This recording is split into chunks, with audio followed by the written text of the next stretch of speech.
चलो भाई, numericals on laws of chemical combination, NCERT का न्यूमेरिकल्स थोड़ा करते हैं। कल 2 लॉ आपको पढ़ाया गया था।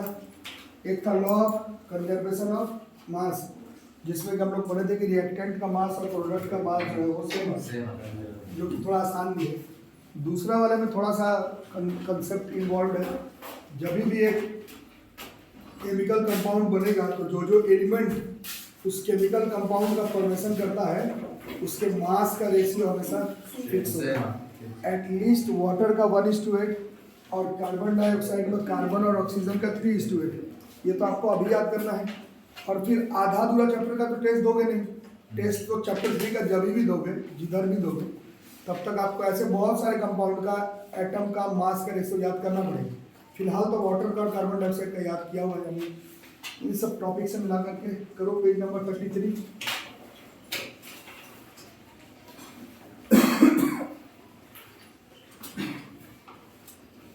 कौन सा है वो? Question number 2। 1 कल कर लिया था। 1 कल कर लिया था। क्वेश्चन को पढ़ो, समझो, मीनिंग बताओ, फिर सॉल्व करो।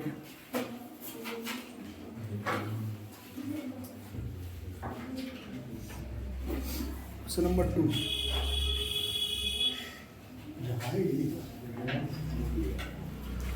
क्वेश्चन नंबर 2 पढ़ाओ भाई, क्या कह रहा है? तो हाइड्रोजन ऑक्सीजन वाला ही बता रहा है। तो कल भी हम लोग देखे थे हाइड्रोजन और ऑक्सीजन का मास का रेशियो, तो हमें ऐसे में भी याद है 1:8 होता है ना। तो जब भी पानी बने, ऐसा नहीं कि सिर्फ हाइड्रोजन और ऑक्सीजन का रेशियो याद करके बैठ गया 1:8 का। H2O जब बना ना, तब हाइड्रोजन और ऑक्सीजन के मास का रेशियो हमेशा 1:8 है ना। तो हमेशा mass of hydrogen by mass of oxygen, ये हमेशा किस रेशियो में आएगा? 1:8। इन केस ऑफ वाटर, मतलब वाटर मॉलिक्यूल के लिए, है ना। तो इस क्वेश्चन में देखो, मैथ्स में जैसे करते हो वैसे दे रहा है। अब what mass of oxygen would be required to react completely with 3 gram of hydrogen gas. तो हाइड्रोजन का कितना दे रहा है? हाइड्रोजन का 3 ग्राम। सबको आ रहा है समझ में? और ऑक्सीजन वाला तुमसे पूछा हुआ है x, क्रॉस मल्टीप्लाई करेंगे तो this x could have been 24 grams of oxygen. कितने का रेशियो होता है हमेशा हाइड्रोजन और ऑक्सीजन का? 1:8। तो 3 ग्राम अगर हाइड्रोजन का है तो 3 और 24 होगा, तभी उसका रेशियो कितना हो जाएगा? 1:8। तो 3 ग्राम अगर हाइड्रोजन को रिएक्शन करवाना है पानी बनाने के लिए, तो कंपलसरी है कि तुम्हारे पास 24 ग्राम ऑक्सीजन होना चाहिए, ताकि हमेशा रेशियो जो बनेगा H2O का, वो हाइड्रोजन और ऑक्सीजन के मास का रेशियो हमेशा 1:8 आना चाहिए। ठीक है, समझ आगे? लिख लो क्वेश्चन नंबर 2, मतलब पेज नंबर 43 का क्वेश्चन नंबर 1।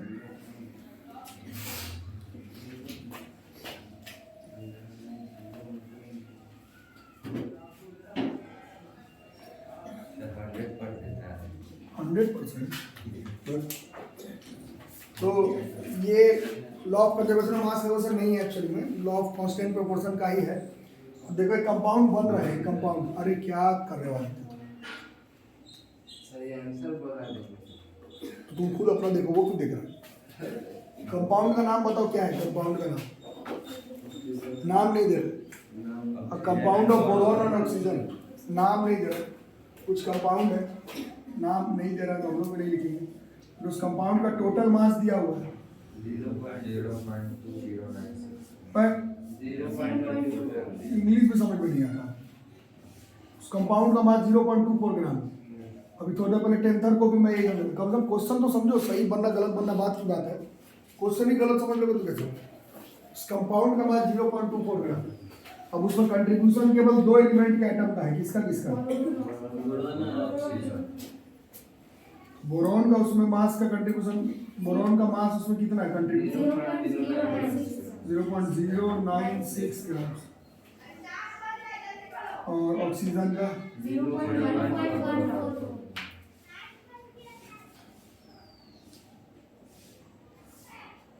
तो लॉ ऑफ कांस्टेंट प्रोपोर्शन कहता है, वैसे उसका जरूरत नहीं है इस क्वेश्चन में, but law of constant proportion कहता है कि कभी भी एक केमिकल कंपाउंड बनेगा तो उस केमिकल कंपाउंड में जो जो एलिमेंट जाएगा उन एलिमेंट के मास का रेशियो हमेशा फिक्स होता है। का काम नहीं है, बस वो जो फिक्स रेशियो का परसेंटेज तुमसे पूछ रहा है इस क्वेश्चन में कितना हो। ठीक है। तो बोरॉन का कितना है, बोरॉन का मास का परसेंटेज कंपाउंड में 0.096, पूरे का मास कितना था 0.24, पूरे का 0.24 था, उसमें बोरॉन का कंट्रीब्यूशन 0.096 का है, और इसका परसेंटेज निकालना जैसे 10th 7th क्लास में आप लोग निकालना इंटू 100, ये कितना आ जाएगा ये 96/1000 है ना, अरे हाँ ना बोलो, 24/100 इंटू 100, 1 2 1 2 1 2 और ये 4 बार में कट गया, दिस इज 40%, और दो ही चीज को मिला करके बनाया हुआ है बोरॉन से और ऑक्सीजन से, तो ऑक्सीजन वाला बिना सॉल्व किए भी 60% लिख सकते हैं। क्वेश्चन में लिखा हुआ दो ही चीज से बोरॉन का और ऑक्सीजन का एक कंपाउंड बना है, बोरॉन का मास का कंट्रीब्यूशन तो 40% है, बिना सॉल्व किए ऑक्सीजन का 60% लिख सकते हैं, बट कैलकुलेट कर लेते हैं ऑक्सीजन का मास का परसेंटेज।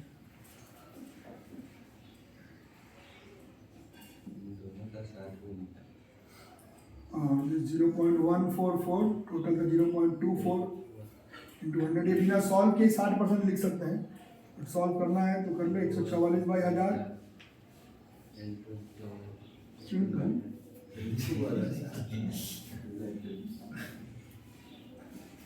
60% है ना। तो ऐसे, और केमिस्ट्री के क्लास में जनरली मास के जगह पर वेट वर्ड भी लिखा रहता है, ये मैं जब पढ़ा रहा था तभी की बताया था। फिजिक्स के क्लास में मास और वेट में जमीन आसमान का अंतर, केमिस्ट्री के क्लास में कहीं मास की जगह वेट ही लिखा रहे तो उसको स्मॉल जी से मल्टीप्लाई मत कर देना। अभी फिजिक्स के क्लास में पढ़े थे वेट बराबर है m * स्मॉल जी था, केमिस्ट्री के क्लास में मॉलिक्यूलर वेट, एटॉमिक वेट, ये सब वर्ड में ऐसा नहीं कि फिजिक्स वाला स्मॉल जी से मल्टीप्लाई कर दो, वो सब मत कर देना, ठीक है। तो ये क्वेश्चन किस टॉपिक का हुआ, ऐसे पूछा जाए तो लॉ ऑफ कांस्टेंट प्रोपोर्शन का ही माना जाएगा कि बोरॉन और ऑक्सीजन के मास का रेशियो जब हुए कंपाउंड बनेगा तो हमेशा कितने का आएगा 60:40, मतलब 6:4, मतलब 3:2 का ही बनेगा। वैसे इतना कुछ पूछा नहीं था, सिर्फ परसेंटेज पूछा था कि बोरॉन कितना परसेंटेज मौजूद है और ऑक्सीजन कितना परसेंटेज मौजूद है। 43 पेज नंबर 43 का क्वेश्चन नंबर 2 इस चैप्टर का सबसे बढ़िया क्वेश्चन है, मतलब इस चैप्टर का नहीं, अभी तक जितना टॉपिक पढ़े उतने इतना समझोगे तो सबका काम बना रहेगा, और नहीं समझोगे तो फिर दिमाग में वही रहेगा कि केमिस्ट्री रट के काम चल जाएगा। टर्म 2 से अब जो आप केमिस्ट्री पढ़ना शुरू कर दिए, और जब तक करियर में पढ़ेंगे अपना केमिस्ट्री तब तक आप इस चीज़ को दिमाग से डाउट निकाल देना कि केमिस्ट्री याद करने वाला टॉपिक है ना। वो टर्म 1 तक ठीक है, बट अब आपका केमिस्ट्री सीनियर क्लास लेवल पर आपको ले जा रहा है, कुछ कुछ आना चाहिए सबको। तो पेज नंबर 43 ये है क्वेश्चन नंबर 2 है ना। क्या कह रहा है बताओ क्वेश्चन।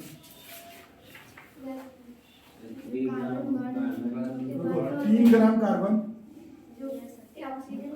कितने ग्राम ऑक्सीजन के साथ 8 ग्राम ऑक्सीजन के साथ रिएक्ट करता है, ऐसे नहीं लिखना है, मतलब पूरा शॉर्टकट में लिख रहा हूँ, ठीक है ना। 3 grams carbon reacts with 8 grams of oxygen, इससे क्या बनेगा, 3 ग्राम कार्बन का है, 8 ग्राम ऑक्सीजन का है, तो 11 ग्राम ऑफ कार्बन डाइऑक्साइड, ठीक है। तो ये कौन सा लॉ पर है, ये अगर आप ध्यान से देखेंगे तो ये लॉ ऑफ कंजर्वेशन ऑफ मास पर है, ठीक है। आगे क्या कह रहे हैं, व्हाट मास ऑफ कार्बन, अब 3 ग्राम कार्बन को रखा है, और अब किसके साथ रिएक्शन करने के लिए, reacts with 50 grams of oxygen. तो बताओ लॉ ऑफ कंजर्वेशन ऑफ मास से कितना बन जाएगा, 3 और 8 को रिएक्शन करवाए तो 11 ग्राम बन गया, 3 और 50 को करेंगे तो कितना बनेगा 53 ग्राम्स ऑफ कार्बन डाइऑक्साइड। बोलो आ रहा समझ में।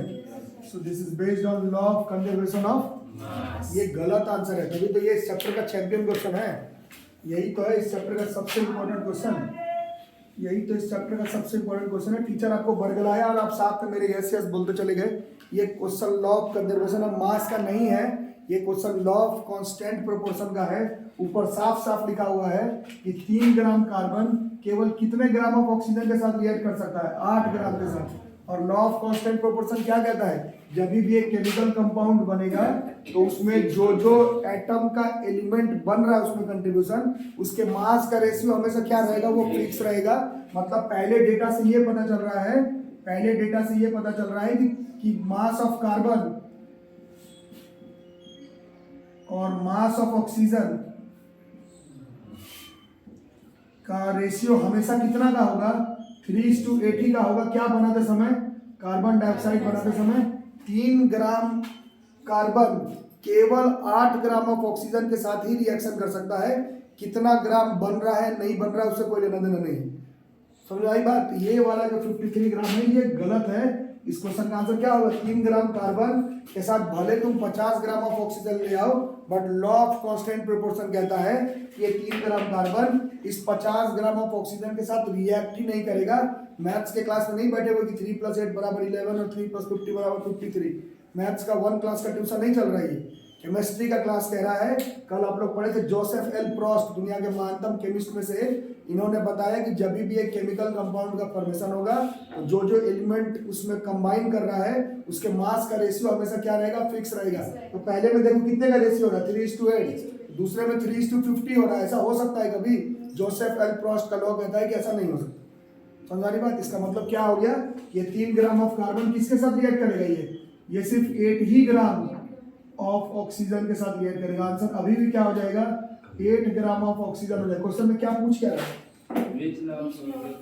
नहीं और मतलब कि कुछ पहले भी पूछा कि कितना ग्राम, क्या पूछा, व्हाट मास ऑफ, क्या पूछा,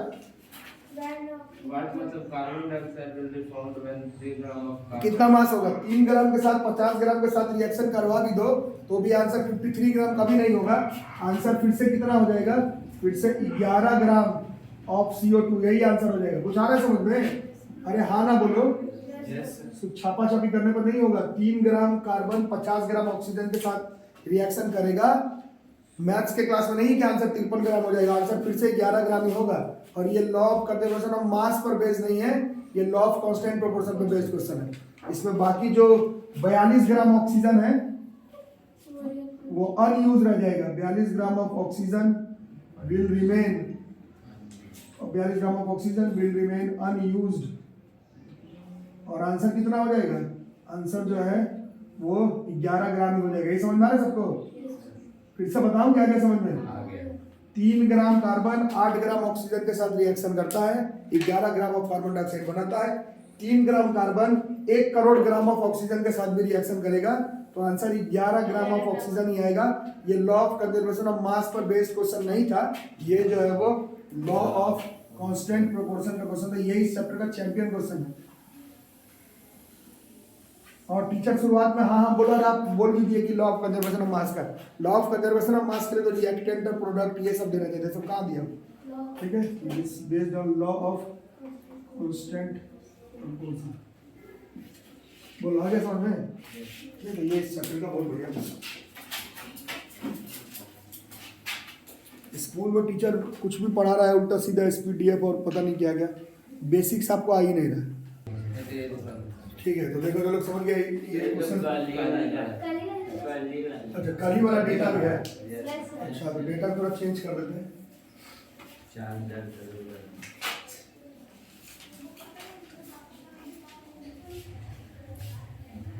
108 ग्राम कर दो।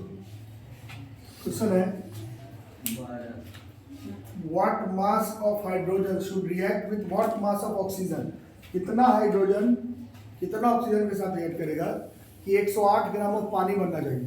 पानी जो बना वो 108 ग्राम ही होना चाहिए, बट उसमें हाइड्रोजन का मास का कंट्रीब्यूशन कितना होगा और ऑक्सीजन के मास का कंट्रीब्यूशन कितना होगा ये आपको बताना, ठीक है।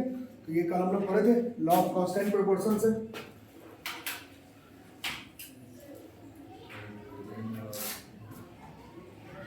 लॉ ऑफ कांस्टेंट प्रोपोर्शन हम लोग पढ़े कि दुनिया भर में हजारों कंपाउंड तो ठीक है, बट एटलीस्ट वाटर का तो हम लोग याद करके रखें कि जब भी पानी बनता है तो उसमें हाइड्रोजन और ऑक्सीजन के मास का रेशियो 1:8 होता है ना।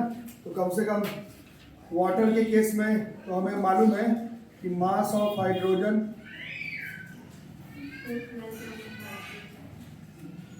और मास ऑफ ऑक्सीजन का कंट्रीब्यूशन ये तो हमें मालूम है, ये 1:8 8 का होता है, ठीक है। ठीक है, तो देखते हैं।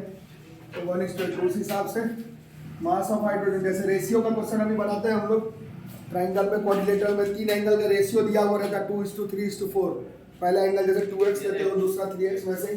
तो मास ऑफ हाइड्रोजन रेशियो 1:8 है, तो मास ऑफ हाइड्रोजन कितना होगा 1x। इसी तरह से मास of oxygen will be 8x। सिर्फ वाटर के केस में है, कम से कम ये 1:8 रट भी गया हो तो कम से कम ये तो याद करो कि हाइड्रोजन और ऑक्सीजन के मास का रेशियो 1:8 होता है, सिर्फ वाटर बनाने के केस में। बट क्वेश्चन वाटर बनाने का ही है, तो इन दोनों का टोटल मास दोनों को जोड़ करके आ जाएगा 9x। और वो दिया हुआ था टोटल मास 108 ग्राम। इससे x की वैल्यू जो है वो हो गई 12।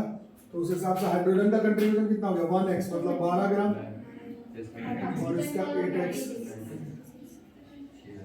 तो दोनों लॉ को फॉलो कर रहा है ना। 12 96 को जोड़ करके 108 आ रहा है, this is law of conservation of मास। और हाइड्रोजन और ऑक्सीजन के मास का रेशियो हमेशा 1:8 ही बैठेगा वाटर बनाते समय, this is law of constant proportion. आपके क्लास में 2 लॉ जानना है और दोनों लॉ जो है वो ठीक से काम कर रहे हैं।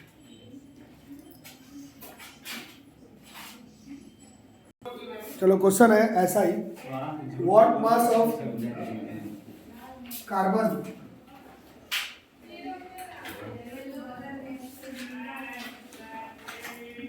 should react with what mass of oxygen to produce 121 grams of carbon dioxide। हो जाएगा।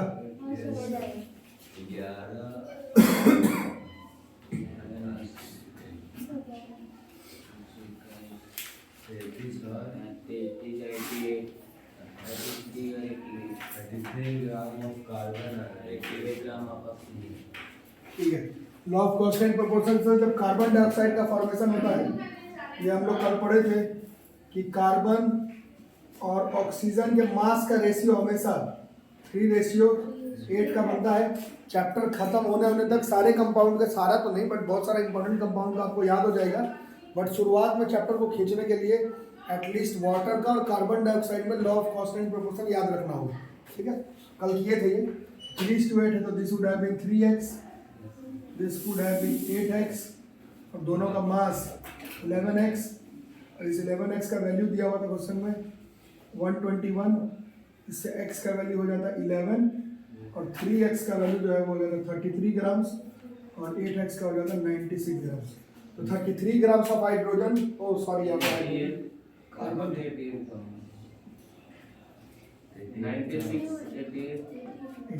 सॉरी।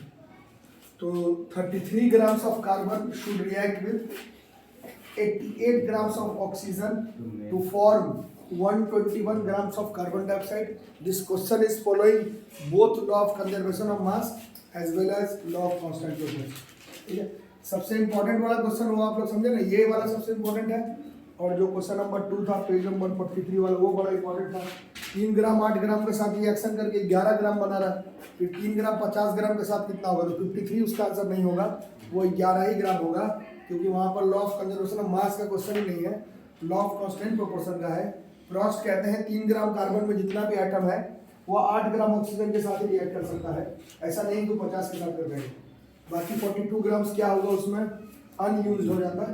तो ये सब है आपके क्लास में लॉ ऑफ केमिकल कॉम्बिनेशंस।